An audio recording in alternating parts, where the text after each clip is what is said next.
Absolutely பொண்ணுங்க தான். ஏன் என்ன காரணம்? எவ்வளோ கவுண்ட் பண்ணிட்டே இருக்கலாம்.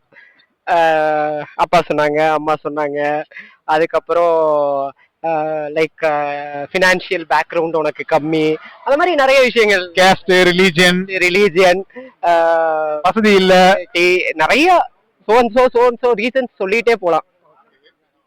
நிறைய பொண்ணுகள் வந்து பிரியாரிட்டி கொடுக்க மாட்டாங்கல்ல, பாத்திருக்கீங்களா? மெசேஜ் எல்லாம் பிரியாரிட்டினா அந்த மெசேஜ் இல்ல இல்ல இல்ல, அது வந்து ஃபர்ஸ்ட் நம்ம பேசும்போது லவ் பண்ணும்போது நிறைய மெசேஜஸ் வரும், அப்படி இப்படி எல்லாம் இருக்கும்.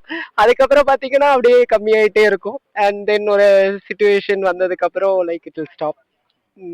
அதுக்கப்புறம் என்ன ஆகும்? அதுக்கப்புறம் என்ன, ஸ்பிளிட் அவுட் தான். Breakup, split out. அவங்க அவங்க வேலையை பார்த்துட்டு இருப்பாங்க, நம்ம வேலையை பார்த்துட்டு இருப்போம். நம்மளால அப்படி கடந்து போயிட முடியுமா? கஷ்டம், பட் இருந்தாலும் போகணும். பொண்ணுங்க whatever happens life must go on, right? அதனால அப்படியே போயிட்டே இருக்கு.